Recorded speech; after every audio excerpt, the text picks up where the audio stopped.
Right, I've got a couple of stories in one for you there, folks, out with today's paper. I'll read you these, and then you tell me. No, seriously, you tell me, has our country gone mad? I think it's going to the dogs. I'll read them to you, and you tell me. Right, which one should we go first?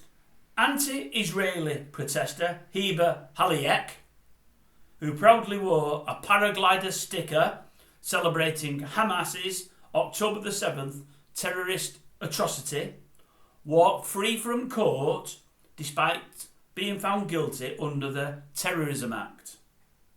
Then it emerged that she was given asylum status here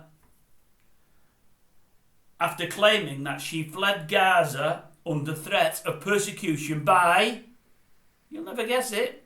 Oh, you got it, did you? Well, I didn't get it. Hamas. Try getting your head around that one. Well, I can't get my head around it. I read it twice. I just can't get my head around it at all. If you missed what I said, rewind it. Unbelievable. Story number 2.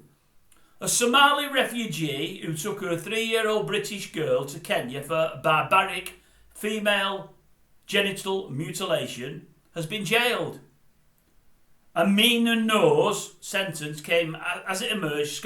Scotland Yard is currently investigating hundreds of horrifying FGM cases, with 847 court-ordered protection orders handed down.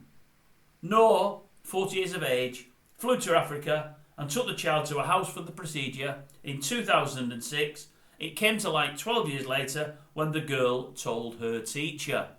Yesterday, Noor was jailed for 7 years at the Old Bailey. I should think so too, but that's not as long as it could have been. Despite the victim herself saying she understood the cultural pressure she faced.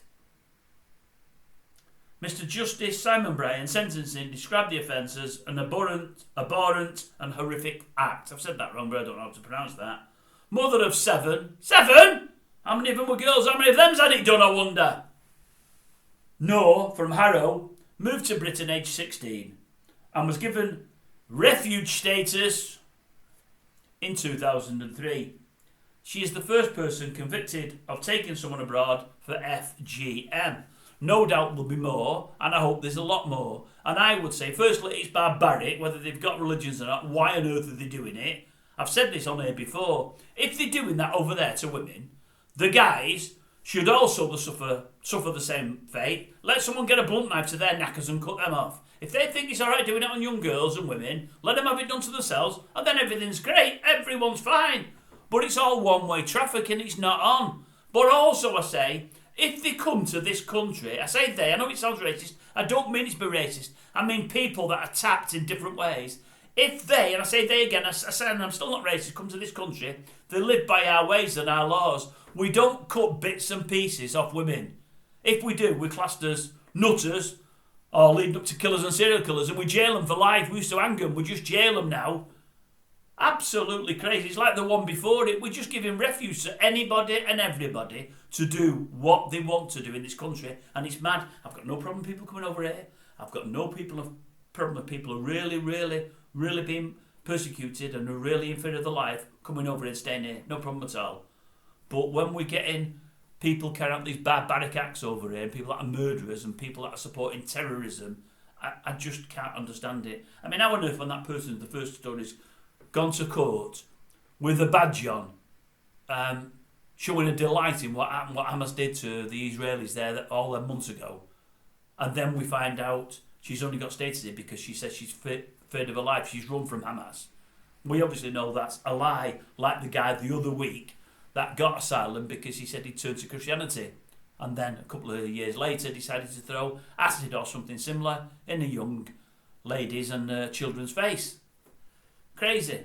It's not going to end, folks, unless we get a proper tough government, tough policing and tough courts that sort this out. And the first sign of anybody doing something wrong, they should just be thrown on a plane, give them a parachute, throw them out over somebody else's country and let them get on with it. You know, I wouldn't even bother landing the plane. I'd just put them over the country, throw them out. Don't kill them. Show them how the parachute works. Throw them out. Let somebody else deal with them. Ideally where they've come from. Absolutely crazy. It is, honestly. And it's getting worse. It's getting worse, you mark my words.